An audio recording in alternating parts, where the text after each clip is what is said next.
My name is Sergeant Nick Crosby with the Purdue University Police Department.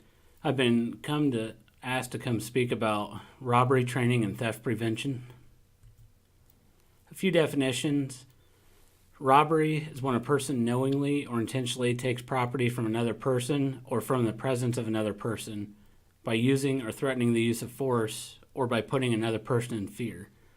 So by putting somebody in fear, they don't have to show a weapon to commit robbery. Just as long as a person is fearful for their life, it's robbery.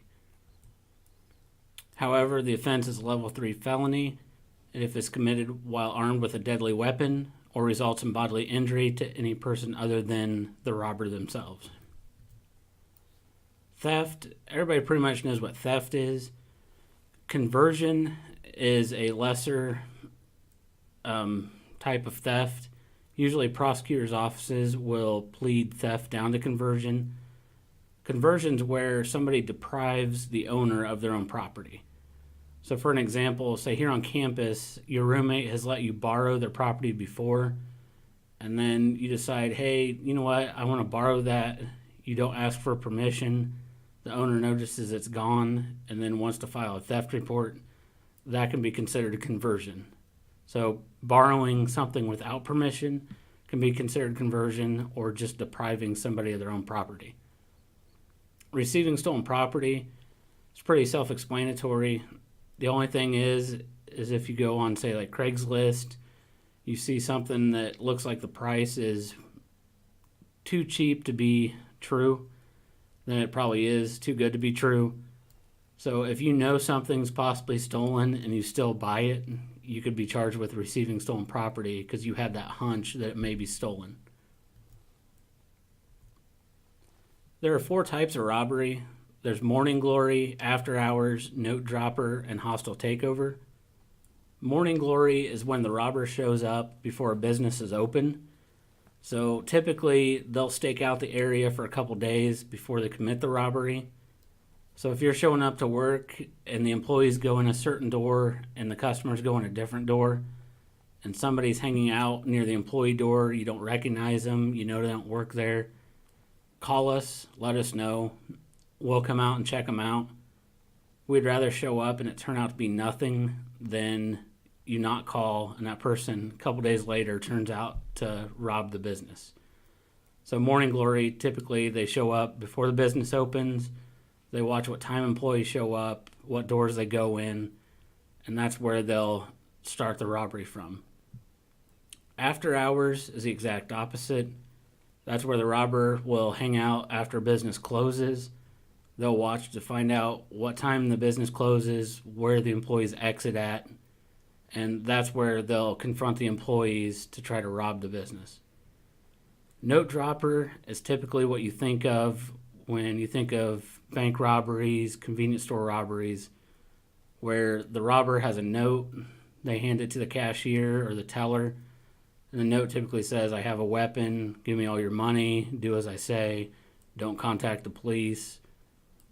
Hostile takeover, those are the robberies that the robber just doesn't care. They show up, they have their guns drawn, their weapons out. That's typically what you see in like the Hollywood movies with bank robberies, where robbers come in with their guns out, yelling for everybody to get down, and then they go and rob the bank or the business. There are 3 elements of a crime. There's the means, the motive, and the opportunity. The means is the ability to commit the crime. The motive is the reason to commit the crime. And the opportunity is the chance to commit the crime. Which of the 3 elements can we control between the means, the motive, or the opportunity? Opportunity. The only thing we can control is a chance to commit the crime. We can't control what their means is. We can't control if they have a weapon. We can't control their motive. We don't know why they want to commit the robbery. It could be somebody that's addicted to drugs and they need money to help their addiction. It could be, say, here on campus, somebody has spent their tuition money on something else. They went out and bought a big screen TV, and then now tuition is due, and They need to find a quick way to get money to pay tuition. So we cannot control what their motive is. So the opportunity is the only thing we can control. The 4 B's: be aware, be smart, be safe, and be a witness. Be aware. Stay alert, look up and out periodically, scan your area. Take notice of people lingering in your area for unknown reasons or acting suspicious. Make eye contact with your customers when they enter if possible. Typically, if you go to Moe's, they do a really good thing with this, because you walk into Moe's and the first thing you hear is, "Welcome to Moe's." So they let you know, hey, we know you walked in the door, we know you're here. Never count your drawer in public view. Never discuss how much money you've taken in or how much cash you have in your drawer. Keep your work area secure. Friends and family should not be allowed into sterile areas. The sterile areas are the areas where the safe and the money is counted. Has anybody heard of the Earhart robberies from Amazon book buybacks? A couple years ago, Amazon did book buybacks at satellite tables throughout campus. Well, one of them happened to be in front of Earhart Hall. Well, they hired a temporary staffing company to staff those tables, and one of the employees was talking to a relative about how much money that they get delivered to the tables to help pay the students for their books. Well, that relative formulated a robbery, and one day that employee was working, she texted her relative and said, "Hey, we just had the money drop, the most money we'll have for today." She got up from the table, told her coworker, who had no clue that it was going to happen, that she was going to go to the restroom. Right when she left, the relative robbed the table. So don't let relatives or friends know how much money you have at your drawers, how much money you take in, because it goes back to you don't know what somebody's motive is to commit a robbery. Be safe. Assume all robbers are armed. Comply with all their demands. If you can't do something, tell them. So if they demand that you open a safe and you don't know the combination of the safe, tell them you don't know it. Because if you say, "Okay, yeah, I'll open the safe," and you go over and start fidgeting with the combination and they can tell that you don't know it, that may escalate the situation, thinking that, hey, they just lied to me. What else are they going to try to trick me on? Avoid continuous eye contact with the offender. This goes back to human and animal behavior, that if you stare an animal or a human down, most likely they'll feel threatened and they could try to attack you. So it could escalate the situation. Be smart with your movements. Don't make any quick movements that the offender may take as threatening. So if you work in an area that has a panic button and you're being robbed, don't run right over to the panic button and try to push it. Just say, "Hey, there may be a bag underneath the counter here. Let me see what's in it." And as you go over to look in it, you can just hit the panic button nonchalantly so that they don't see that you're hitting a panic button. Understand that they are likely just as scared as you are. Their adrenaline will also be at a high level. And remember to breathe. Be a witness. Take a mental photograph of the robber. Note any hair color, length, eye color, any distinct facial features, such as tattoos, moles, or scars. In the event that the robber's face is covered or disguised, there are plenty of other identifying features, such as jewelry, clothing, height, weight, and odor. There was a case, I can't remember what state it was in, that was solved based off of odor. That some robberies had occurred in some small towns in the same area, and all the witnesses described that the robber had a distinct cologne.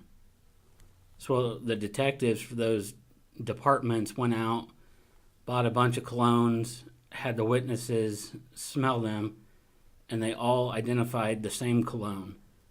Well, come to find out that cologne was very unique. Not many people purchased that cologne.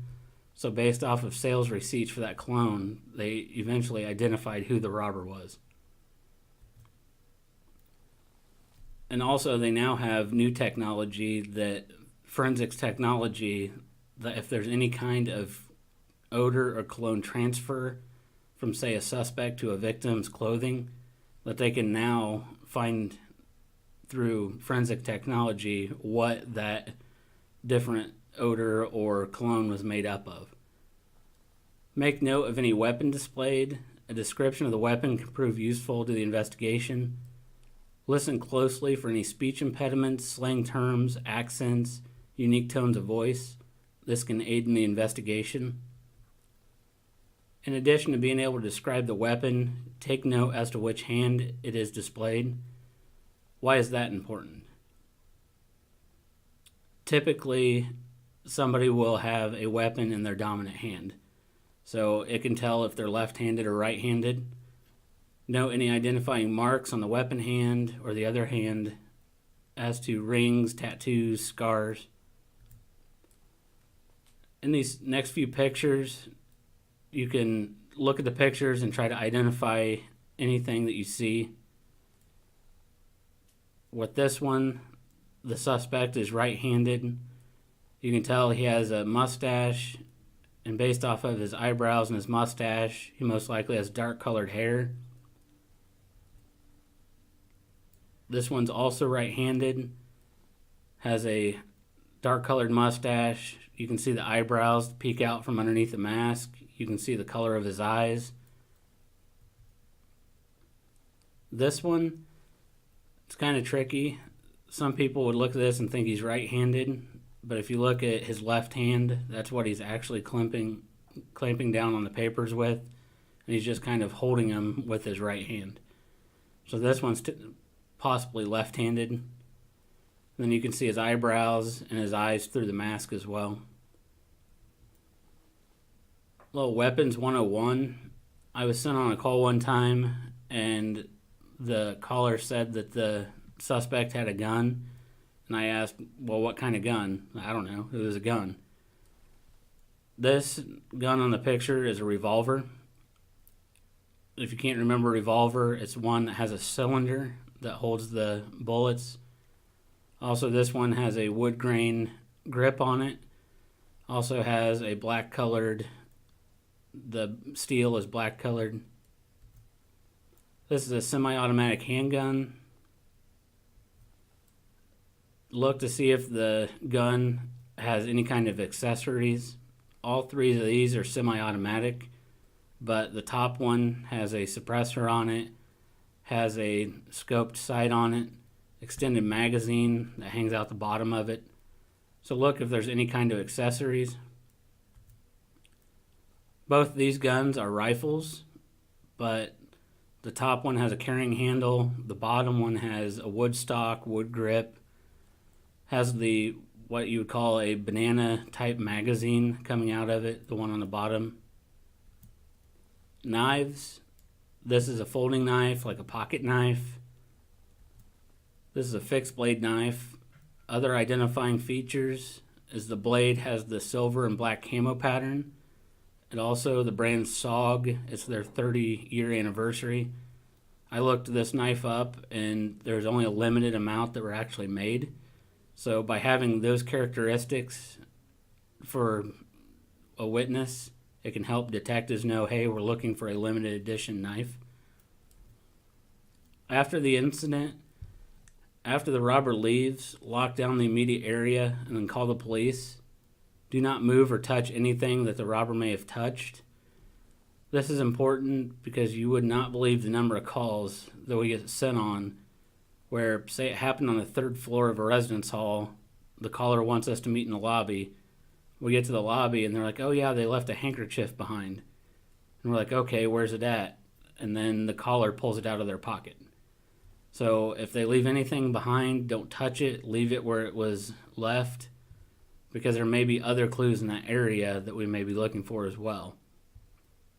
Don't post on social media that you just got robbed, because people will show up. Friends and family will show up to make sure you're okay. When we had an incident on campus in 2014, I was working that day, and 8 minutes after the initial call came out, I had a friend who's a nurse in Ohio text me to see if I was working and if I was okay. So once it hits the news, it hits social media, it will spread quick to friends and family. And they will try to show up or try to check on you while you're being interviewed by the police for an incident. Know any other witnesses to the robbery. Ask them to remain until the police arrive. Don't discuss the details of the robbery with others, and ask the witnesses not to discuss the details either. This is important because you may have noticed something that somebody else didn't pick up on. I did this class once, and a lady said when she was younger, she witnessed a robbery at a convenience store, and out of the 10 witnesses, she was the only one that remembered that the robber had a hat on. And if she would have discussed it with the other witnesses, 9/10 would have won. 9 people saying, nope, he didn't have a hat. It may have swayed the 10th person to think, well, maybe I just saw something that he wasn't even wearing. Eventually, they caught that robber, and he was wearing the hat that she remembered he was wearing. After the robbery, all victims and witnesses will provide statements to the police. Remember, good, precise descriptions of robbers often make for quick apprehensions, and good witnesses make for good convictions. In robberies, the police need good star witnesses more than they need heroes or heroines. This is especially true if the robber's armed, because if you try to step in and stop the armory and they have a weapon and you don't, most likely you'll end up getting injured. Also, another thing to remember is when it's safe to do so, write down what you remember, what you saw. Write down any descriptions, direction of travel. I had a call once for a hit and run where a vehicle sideswiped another one at State and Grant. Well, the witness drove home, waited 20 minutes, and then called the police to report the hit and run. He told dispatch that it was a brown Honda Accord that was a suspect vehicle. So for about 15-20 minutes, we were searching campus for a brown Honda Accord. Well, dispatch pulled up the cameras and come to find out it was a purple Toyota Camry. So the color changed and the make and model changed in that 20 minutes that he waited to call the police. So when it's safe to do so, write down what you remembered. Thank you, and if you have any questions, my contact info is on this page.